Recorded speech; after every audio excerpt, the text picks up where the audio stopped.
What happens when Chicago's most ruthless underworld boss corners an ordinary overweight accountant in a dimly lit parking garage? A fatal mistake, a hidden ledger, and a terrifyingly cold gaze change everything. This isn't a fairy tale.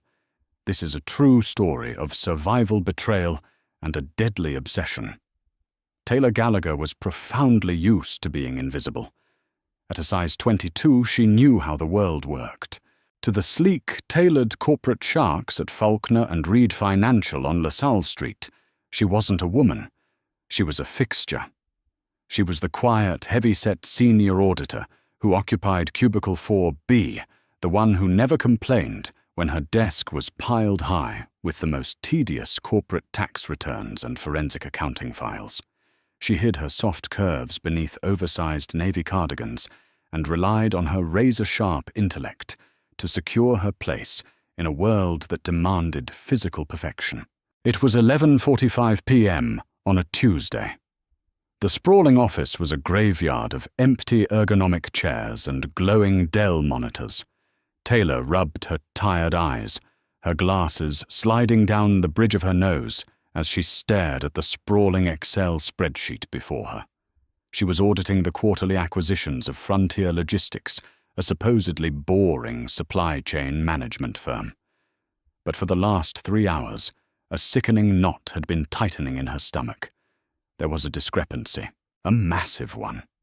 Over $4 million had vanished, routed through a complex web of shell companies registered in Delaware and the Cayman Islands. But it wasn't just the missing money that terrified her. It was the authorization signatures. The dummy accounts were linked directly to her own supervising manager, Jonathan Hayes. Jonathan, the charismatic partner who had mentored her, the man who always brought her a double-shot vanilla latte on Monday mornings, was laundering money. And based on the vendor names, Capone Imports Outfit Holdings, he wasn't laundering it for white-collar executives. He was cleaning cash for the Chicago syndicate. Taylor's breath hitched in her throat. Her plump fingers hovered over the keyboard. If she flagged it, Jonathan would know instantly. If she didn't, her signature on the audit would make her an accessory to federal racketeering. Just print it and get out, she whispered to herself, her heart hammering against her ribs. She hit the print command, waiting agonizingly for the heavy office printer to spit out the incriminating ledgers. Snatching the warm pages, she shoved them into her worn leather tote bag, shut down her workstation, and practically ran for the elevators. The descent to the underground parking garage felt like an eternity. The fluorescent lights overhead flickered, casting long, sickly shadows across the damp concrete. Her footsteps echoed entirely too loudly. She clutched her keys, her knuckles white, weaving between the concrete pillars toward her sensible 2014 Honda Civic. She just had to get home. She would call the FBI in the morning. She would disappear. But as she reached the driver's side door, a massive, dark SUV silently rolled down the ramp, its headlights cutting through the gloom and pinning her against her car like a deer in the crosshairs. The tires screeched softly as it stopped mere feet away, blocking her exit. Taylor froze. The panic was instantaneous, a cold sweat breaking out across her forehead and back. Her breathing grew shallow, her ample chest heaving under her blouse. The heavy doors of the SUV opened. 3 men stepped out. 2 were built like linebackers wearing tailored dark suits that bulged unnaturally at the armpits. But it was the 3rd man who made the blood turn to ice in Taylor's veins. Dominic Castiglione. She recognized him from the society pages and the hushed whispers of the city's elite. He was the heir to the Castiglione crime family, a man who operated in the terrifying gray space between legitimate billionaire and ruthless mob boss. He was breathtakingly tall, wrapped in an obsidian wool overcoat that made him look like a shadow brought to life. His face was sculpted with aristocratic cruelty, high cheekbones, a sharp jawline, and eyes as devoid of warmth as a winter grave. He didn't rush. He walked toward her, with the slow, deliberate grace of an apex predator that knew its prey was already trapped. Taylor pressed her back against the cold metal of her Honda, her hands trembling so violently she dropped her keys. They clattered loudly on the concrete. She squeezed her eyes shut instinctively, trying to make herself smaller, to fold her plus-size frame into the shadows, praying this was a hallucination. "Look at me," a voice demanded. It was a low, gravelly rasp, quiet, but laced with an absolute authority that vibrated through her bones. Taylor kept her eyes squeezed shut, a single tear escaping and tracking down her cheek. She was terrified he was going to shoot her right there. Suddenly, a large, leather-gloved hand gripped her jaw. The touch wasn't painful, but the grip was unyielding. He tilted her face upward. "I said, look at me." The Mafia Boss repeated his tone, dropping an octave brooking zero defiance. Trembling, Taylor slowly opened her eyes, forcing herself to meet his cold, dead gaze. Up close, his eyes were a terrifying shade of pale grey, like cracked ice over a deep, dark lake. He didn't look at her with the usual disgust or dismissal she was accustomed to from men of his caliber. He looked at her with analytical precision, dissecting her fear. "Taylor Gallagher," Dominic said, his voice a lethal purr. He released her chin only to reach out and snatch the heavy leather tote bag from her trembling shoulder. "You work late. A dedicated employee." Please," she stammered, her voice barely a whisper. "I don't know anything. I didn't see anything." Dominic unbuckled her bag and reached inside, pulling out the freshly printed ledgers. He glanced at the top page, the harsh glare of the garage lights, illuminating the harsh lines of his face. A muscle ticked in his jaw. "You lie poorly, Taylor," he murmured, his eyes snapping back to hers. "Jonathan Hayes is a dead man walking. He stole from my family, and he used your credentials to cover his tracks. As of right now, the FBI is receiving an anonymous tip that you are the mastermind behind a $4 million embezzlement scheme." Taylor's knees buckled. She would have collapsed onto the dirty concrete if one of the massive bodyguards hadn't stepped forward, grabbing her upper arm to keep her upright. "Jonathan. He set me up." She gasped, the betrayal hitting her just as hard as the terror. She thought of his warm smiles, the coffees, the late-night mentoring sessions. It was all a calculated manipulation to build the perfect, unassuming fall guy. The fat, quiet girl nobody would defend. "He did." Dominic confirmed, his expression unreadable. "My men are currently dealing with Mr. Hayes. But that leaves me with a problem. The money is gone, the feds are circling, and my ledgers are a mess." He stepped closer, invading her personal space. Taylor could smell his cologne, something expensive, sharp and smelling faintly of cedar and smoke. She felt hyper-aware of her body, of her soft stomach and thick thighs, standing before a man who looked like a dark god. "You have two choices," Dominic stated, his pale eyes holding her captive. "You can stay here, wait for the police, and spend the rest of your life in federal prison for crimes you didn't commit. Or you can get in the car." "Get in the car," she echoed numbly. "You found the anomaly in 3 hours. My accountants couldn't find it in 3 months." Dominic said, a flicker of dark respect passing through his gaze. "You are going to fix my books, Taylor. You are going to trace my money. And in return, I will ensure you stay out of a cage." He didn't wait for her answer. He turned and walked back toward the SUV.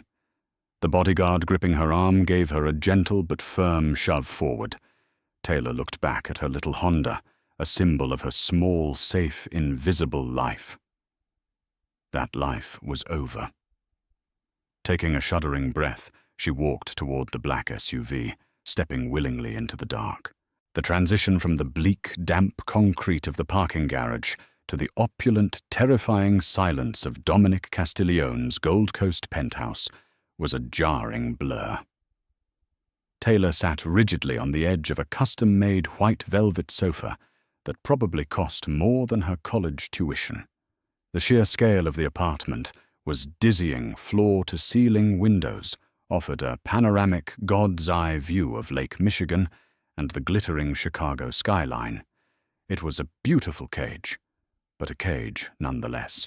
For the past 48 hours she hadn't left the penthouse.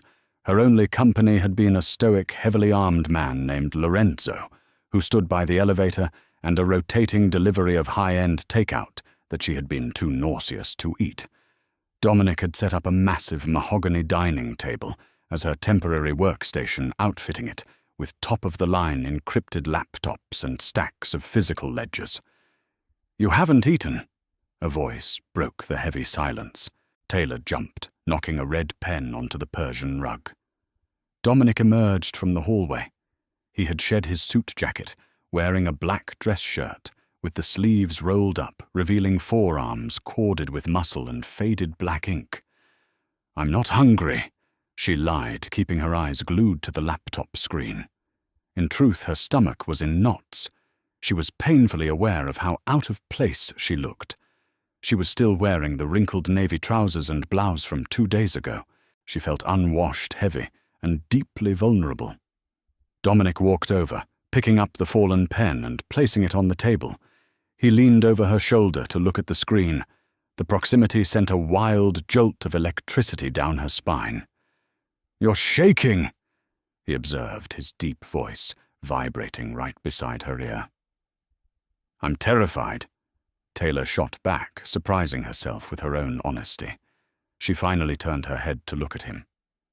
"I'm a hostage to a crime syndicate, Mr. Castiglione. I am tracing millions of dollars of dirty money. If I fail, you kill me. If I succeed, you probably still kill me to tie up loose ends. Excuse me if I don't have an appetite for sushi." Dominic's eyes narrowed, but there was no anger in them. Instead, a dangerous glimmer of amusement danced in the pale grey depths. He reached out his knuckles, brushing against her soft cheek. Taylor flinched, but he didn't pull away. "If I wanted you dead, Taylor, I would have left you in that parking garage," he said softly.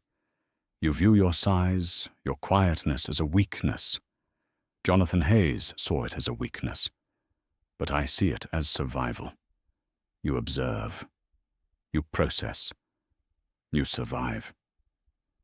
He pulled a chair out and sat beside her, invading her space completely. "Show me what you have." Forcing her heart rate to slow, Taylor pointed a trembling finger at the screen. Jonathan didn't act alone. The shell companies in the Caymans, the money wasn't just resting there, it was being systematically reinvested into a rival, legitimate business, Crescent Holdings. Dominic's posture went terrifyingly rigid. The temperature in the room seemed to drop 10 degrees. "Crescent," he whispered, the word laced with lethal intent. Crescent Holdings was the front company for the Moretti family, the Castiglione's oldest and most violent rivals in the city. "Jonathan wasn't just stealing from you to get rich," Taylor explained, her voice gaining a fraction of confidence as she leaned into her expertise. "He was funding your enemies. He used the money to quietly buy up the debt of your legitimate shipping warehouses in the Fulton Market District. If they default, the Morettis take legal possession of your territory." Dominic stood up abruptly, pacing toward the floor-to-ceiling windows. He looked out over the city, his jaw clenched so tightly she thought his teeth might shatter. "He sold us out from the inside." "I can reverse it," Taylor said quickly, desperation coloring her tone. She needed to prove her usefulness. "The transfers are still pending in an escrow account hidden behind a blind trust. I bypassed the firewall 2 hours ago. I have the routing numbers. If I trigger a false flag audit with the Federal Reserve, the funds will automatically bounce back to the original accounts. But I need your biometric authorization to initiate the recall." Dominic turned to look at her. The cold, dead eyes she had seen in the parking garage were completely gone, replaced by a blazing, predatory intensity. He crossed the room in 3 long strides, stopping right in front of her. He placed his hands on the armrests of her chair, boxing her in his face, inches from hers. Taylor's breath hitched. She felt small despite her size, entirely consumed by his dominant presence. "You are incredible," he murmured, his gaze dropping to her lips for a fraction of a second before meeting her eyes again. Before Taylor could process the shocking compliment or the sudden terrifying flutter in her chest, the world exploded. A deafening crash shattered the silence as the massive reinforced double doors of the penthouse elevator lobby blew inward. Wood splinters and smoke billowed into the grand living room. Lorenzo, the stoic guard, shouted a warning right before a hail of suppressed gunfire cut him down. "Get down!" Dominic roared. He didn't hesitate. He grabbed Taylor by the waist, his strong arms easily lifting her heavy frame out of the chair, tackling her to the floor, just as a line of bullets shattered the mahogany table where she had been sitting a second before. The Morettis hadn't waited for the money to transfer. They had come to wipe out the Castiglione heir directly. Dominic dragged her behind the massive marble kitchen island, pulling a heavy matte black Glock from a holster at the small of his back. He pressed Taylor firmly against the floor, his body shielding hers. "Stay completely still," he ordered, racking the slide of his weapon. The cold, calculating Mafia Boss was back, but as he looked down at her terrified, tear-streaked face, his grip on her shoulder tightened protectively. "I won't let them touch you, Penny. Do you hear me? Look at me." She looked into his pale eyes, the sound of boots crunching on broken glass echoing in the hallway. "I've got you," he promised right as the first attacker rounded the corner. The first Moretti hitman rounded the corner of the destroyed elevator bank, his suppressed submachine gun sweeping the devastated living room. Dominic did not hesitate. From his crouched position behind the kitchen island, he fired twice. The deafening cracks of his Glock echoed through the high-vaulted penthouse, and the intruder collapsed, sliding across the polished Italian marble floor. "Move!" Dominic commanded, his voice a harsh rasp against Taylor's ear. He grabbed her hand, hauling her to her feet. Taylor's heart hammered against her ribcage like a trapped bird. Her heavy frame felt clumsy and sluggish compared to Dominic's lethal, feline grace, but adrenaline surged through her veins, overriding her paralyzing terror. She stumbled as they sprinted past the shattered remnants of the dining table, her sensible flats slipping on a scattering of bullet casings. Dominic's grip on her hand tightened physically, anchoring her to him, preventing her from falling. Gunfire erupted again, chewing through the drywall behind them. Dominic shoved Taylor through a concealed door disguised as a mahogany bookshelf in his private study. It clicked shut behind them instantly, muting the chaos outside. They were in a narrow, unlit service corridor that smelled heavily of dust and industrial lubricant. "Keep moving down the stairs." Dominic ordered, his breathing slightly elevated. He holstered his weapon and pulled a small, heavy flashlight from a utility panel on the wall, illuminating the steep, concrete stairwell. "This leads to the sub-basement. They won't know about it unless someone gave them the architectural blueprints." Taylor gripped the cold metal railing, her breath coming in ragged gasps. The descent was agonizing. Her thick thighs ached, and her lungs burned with every step. She was a woman who spent her life behind a desk, hidden beneath oversized sweaters, not running for her life in a darkened stairwell. "I can't!" She wheezed, her foot catching on a step. She stumbled, her heavy body pitching forward into the darkness. Before she could hit the concrete, Dominic's strong arm wrapped around her waist, catching her entirely. He pulled her flush against his chest. Even in the freezing stairwell, he radiated an intense, overwhelming heat. "You can and you will," Dominic said fiercely, his pale grey eyes illuminated by the harsh beam of the flashlight. He did not look at her with pity or frustration. He looked at her with an absolute, terrifying certainty. "You are stronger than you think, Taylor. You outsmarted Jonathan Hayes. You outsmarted the Moretti family accountants. You are not going to die on these stairs. I forbid it." His words sent a strange, powerful thrill through her.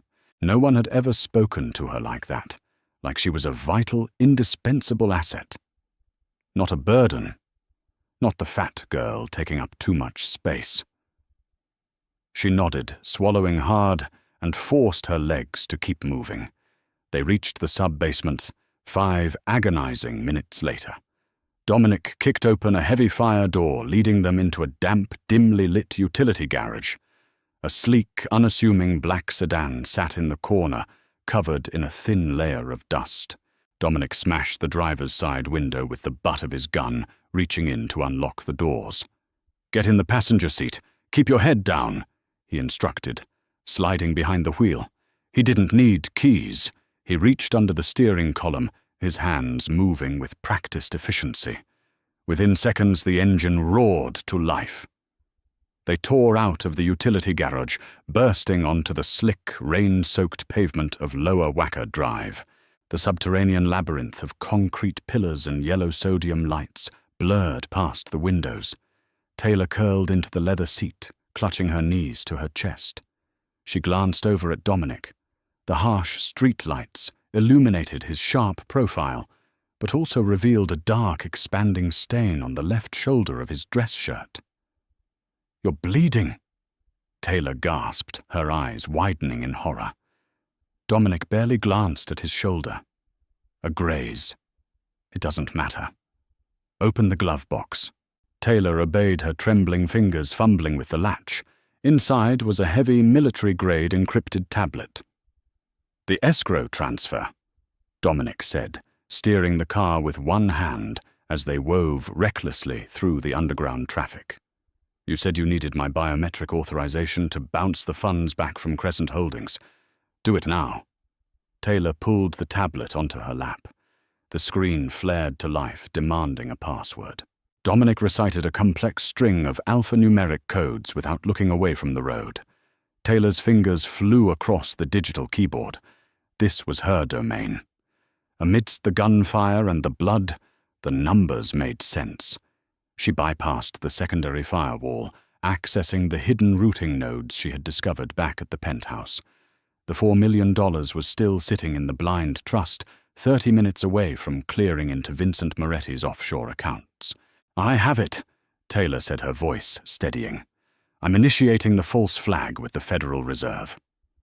A prompt appeared on the screen, blinking ominously in red biometric override required. Dominic shoved his bleeding right hand toward her, keeping his left hand firmly on the steering wheel. Taylor took his hand. His skin was rough, calloused, and uncomfortably warm. She pressed his thumb against the tablet scanner. The screen flashed a brilliant green. Transfer reversed. Funds rerouted. "It's done," Taylor breathed, staring at the screen. "The money is back in your accounts. Crescent Holdings is over-leveraged. When the morning bell rings, the Moretti family will default on their Fulton Market loans. They are entirely bankrupt." Dominic let out a low, dark laugh that vibrated through the small cabin of the car. He looked over at her, his pale eyes burning with a mixture of adrenaline and raw admiration. "Vincent Moretti sent a hit squad to take my life," Dominic murmured, a dangerous smile playing on his lips. "And in return, a beautiful accountant just destroyed his entire empire from the passenger seat of a stolen car. Checkmate." Taylor flushed deeply, her heart doing a violent flutter at the word beautiful. She looked down at her hands, acutely aware of the blood smudged on her fingertips. "Where are we going?" "Oak Park," Dominic replied, his tone softening slightly. "I have a secure property there. Unlisted. Safe." The safe house in Oak Park was a stark contrast to the towering glass-encased penthouse. It was a historic, sprawling Victorian home, completely hidden behind thick wrought-iron gates and towering oak trees. Inside it was quiet, smelling of old paper and polished wood. Dominic locked the heavy front door behind them, throwing the deadbolts. He took 2 steps into the foyer before his knees suddenly buckled. "Dominic," Taylor cried out, rushing forward to catch him. His massive weight pressed heavily against her, but her solid frame held firm. She wrapped her arms around his waist, supporting him, as he groaned, clutching his bleeding shoulder. The adrenaline was finally wearing off, leaving the brutal reality of the gunshot wound behind. "Kitchen," he grunted, leaning heavily on her. Taylor practically dragged the feared syndicate boss down the hallway and into a large farmhouse-style kitchen. She eased him onto a wooden chair. "I need to look at it." "You need a doctor." "No doctors," Dominic growled, resting his head back against the chair. "There is a medical kit under the sink. Bring it to me." Taylor scrambled to find the kit, pulling out a heavy red box filled with gauze, antiseptic, and surgical tools. She returned to his side. Her hands were shaking again, but she forced herself to focus. "I have to take your shirt off." Dominic gave a short, breathless chuckle. "Buy me a drink first, Penny." Despite the terror of the night, a small smile ghosted across Taylor's lips. She carefully unbuttoned his ruined black shirt, peeling the fabric away from his skin. His torso was violently beautiful, sculpted muscle, marred by a constellation of faded scars, telling the silent history of a violently lived life. The bullet had grazed the fleshy part of his shoulder, tearing a deep, bloody groove, but thankfully it had not shattered the collarbone. She cleaned the wound with trembling hands, wincing as Dominic hissed in pain when the antiseptic hit the raw flesh. As she worked, leaning intimately close to him, she felt his pale eyes watching her intently. "Why didn't you run?" Dominic asked softly, his voice cutting through the heavy silence of the kitchen. "In the parking garage, when I turned my back. You could have run." Taylor secured a thick white bandage over his shoulder, stepping back slightly to create some desperately needed space between them. "I'm not built for running, Mr. Castiglione. I thought we established that on the stairs." "Dominic," he corrected her, reaching out to gently catch her wrist, preventing her from stepping completely away. "My name is Dominic." "Dominic." She repeated the name, tasting foreign and dangerous on her tongue. "I didn't run because I knew I wouldn't get far, and because for the first time in my life, someone actually saw me. Jonathan only saw a naive, overweight girl he could frame. The partners at my firm only saw a workhorse. You looked at me and saw someone useful." "I saw more than that," Dominic murmured. He tugged gently on her wrist, pulling her back toward him. He pulled her until she was standing between his parted legs, practically flush against him. Taylor's breath hitched. She instinctively tried to cross her arms over her soft stomach, deeply ashamed of her size, of how much space she took up in his presence. "Don't," she whispered, her cheeks burning. "Please don't mock me." Dominic's expression darkened. He let go of her wrist instead, placing both of his large, calloused hands on her wide hips. His grip was firm, possessive, and entirely unapologetic. "Mock you?" He repeated, his tone laced with genuine disbelief. "Look at me, Taylor." She kept her eyes firmly on the wooden floorboards. "Look at me," he commanded. Again, the same authoritative rumble from the parking garage. But this time, it was laced with a strange, dark affection. She slowly raised her eyes to meet his. "You saved my life tonight. You saved my legacy." Dominic said, his thumbs tracing slow, deliberate circles against her hips, sending waves of heat through her body. "You think I care about the standards of a society that forces you to hide your brilliance? You are soft, Taylor. You are real. You are the smartest, bravest woman I have ever met. I don't want a fragile porcelain doll. I want a queen who can stand beside me when the empire burns." Tears welled up in Taylor's eyes, spilling hotly over her cheeks. She had spent 26 years apologizing for her body, apologizing for her existence. And here, covered in blood and dust in a hidden safe house, Chicago's most dangerous man was holding her as if she was the most precious thing in the world. Dominic reached up, wiping a tear from her cheek with his thumb. He leaned forward, his face inches from hers. "You can never go back to Faulkner and Reed Financial. Jonathan is dead. The FBI will be tearing that office apart by dawn. You belong to the shadows now, Penny. You belong to me." He didn't ask for permission. He pulled her down, capturing her lips in a bruising, desperate kiss. It tasted of copper and adrenaline, a collision of two entirely different worlds. Taylor melted against him, her soft curves pressing into his hard angles. She tangled her fingers in his dark hair, surrendering completely to the terrifying, intoxicating reality of her new life. She was no longer the invisible auditor in Cubicle 4B. She was the woman who broke the Moretti family. She was Taylor Gallagher, the untouchable queen of the Castiglione syndicate. And as Dominic pulled her closer, burying his face in the crook of her neck, Taylor knew she would never hide in the shadows again. She had learned to rule them. Did Taylor and Dominic's thrilling escape leave you breathless? If you loved this intense mafia romance, hit that like button and share this video with your friends who crave dark, pulse-pounding drama. Please do not forget to subscribe to our channel for more gripping, real-life, inspired tales of danger, betrayal, and unexpected love. Ring the notification bell so you never miss an upload. Drop a comment down below and tell us exactly what you thought of this wild story today.